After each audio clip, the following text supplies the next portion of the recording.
Selamat sore para netizen dimanapun kita berada, salam inspirasi bagi kita semua ya. Menurut survei Carta Politika, ini aneh begitu kan ya katanya. Ini, pasca kenaikan BBM kepuasan publik terhadap pemerintah naik drastis. Logikanya gimana begitu kan ya? Ini ngaco banget begitu kan ya si Carta ini begitu kan. Kok bisa begitu? Ya, akibat kenaikan BBM lalu kemudian ya apa namanya eh, melihat dari kepuasan publik terhadap pemerintah katanya puas begitu kan. Ini kan surveinya abal-abal mereka begitu. Surveinya tidak realistis begitu. Maksa masyarakat dibenturkan dengan kenaikan harga BBM. Tiba-tiba kepuasan masyarakat begitu ya naik drastis. Gimana letak logikanya begitu? Kenapa tidak sekalian naik menjadi 20 25 biar semakin puas mereka begitu kan? Kira-kira kan seperti itu logikanya begitu. Artinya narasi-narasi yang dibangun oleh si apa namanya si Carta ini begitu kan logikanya tidak masuk akal sama sekali kan terafiliasi kepada calon presiden tertentu mereka begitu kayaknya. Kita lihat saja mereka bagaimana ya yang kemudian surveinya yang selalu kemudian ya selalu muncul sana sini begitu kan ya. Pasca kenaikan BBM, kepuasan publik naik drastis terhadap pemerintah. Sepertinya Kang Surfi ini ya di dompetnya sudah tipis atau keluarganya kelaparan ya. Iblis pun tersenyum melihat Surfi bajingan ini katanya begitu ya. Ya mengatakan seperti itu begitu dari komentar-komentar netizen begitu. Kita lihat saja mereka begitu. Apakah benar begitu kan ya? Survei-survei yang kemudian ya yang kemudian mengarah pada kenaikan harga BBM yang kemudian masyarakat puas di situ begitu terhadap ya apa namanya kepuasan terhadap pemerintah. Ini saya kira kan gimana begitu kan? Itu kan aneh mereka begitu. Artinya selama ini kita lihat saja ya. Karena pada akhirnya banyak sekali yang kritikan-kritikan dari netizen begitu kan. Ah, ini survei abal-abal ya. Bahkan begitulah cara mereka membodohi rakyat ya. Jidatnya perlu digesekkan ke aspal biar nyala katanya. Ini komentar-komentar netizen begitu kan ya. Dialah mesin pencetak katanya begitu ya. Media oposisi cerdas kayaknya bisa mengiring opini itu begitu ya. Akhirnya apa? Kalau menurut saya pribadi oke lah tidak menjadi masalah. Itulah lembaga survei yang kemudian begitu kan ya. Terafiliasinya sudah jelas mereka begitu. Mau dalih dengan siapapun ya terserah begitu ya. Tapi pada kenyataannya prinsipnya bahwa kenapa sih dengan adanya harga BBM naik lalu kemudian ya kepuasan masyarakat di situ katanya naik begitu kan ya. Kepuasan publik ternyata katanya naik begitu. Itu kan gimana begitu? Siapa yang salah atau medianya yang salah atau apa begitu kan? Kita lihat saja nanti begitu ya. Ada yang kok kayak gini begitu. Gimana begitu urusannya begitu. Ini komentar-komentar netizen ya. Fungsi survei itu untuk merusak realita ya. Membangun pembusukan disitulah harga lembaga survei Carta Politika. Wow, ini kritikan-kritikan besar kepada lembaga survei mereka begitu kan ya. Bahkan dicap sebagai wah apa mengatakan bajingan lah apalah ya dari komentar-komentar netizen begitu kan. Tapi begini, saya hanya memberikan ilustrasi dan edukasi kepada kita bahwa ada lembaga survei yang metodenya mungkin yang menggunakan metode seperti itu begitu kan. Margin of error-nya mungkin 2, berapa begitu kan. Responnya 1.500.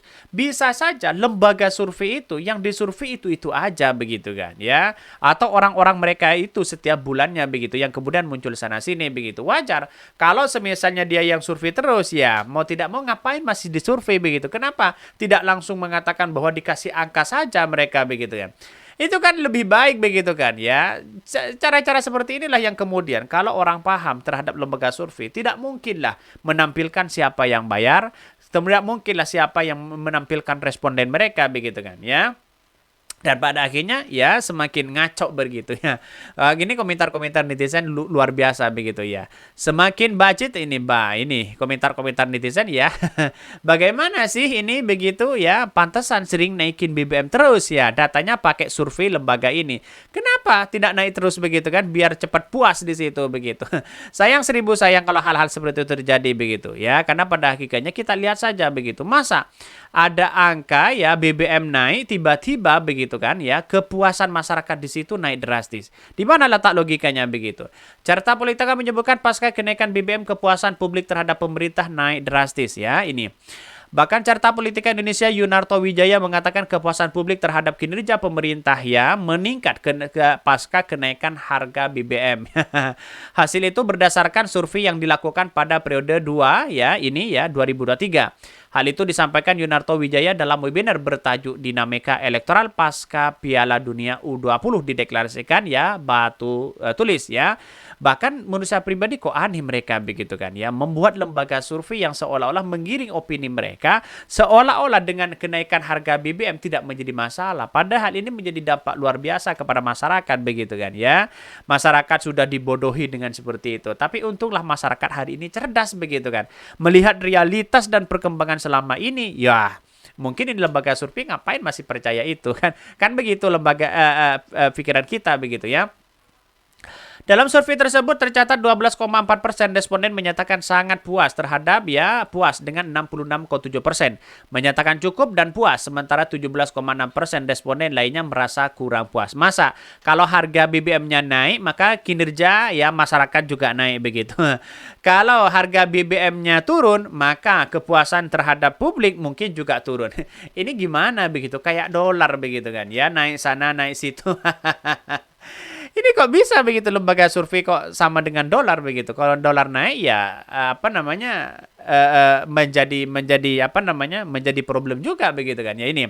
Survei Carta Politika tentang kepuasan publik terhadap kinerja pemerintah. Yunarto mengungkapkan bahwa tingkat kepuasan publik terhadap kinerja pemerintah pusat dalam mencapai angka tertinggi karena kepuasan publik terhadap perekonomian di Indonesia menurutnya 77,8% responden optimis bahwa perekonomian Indonesia akan terus membaik. Pret.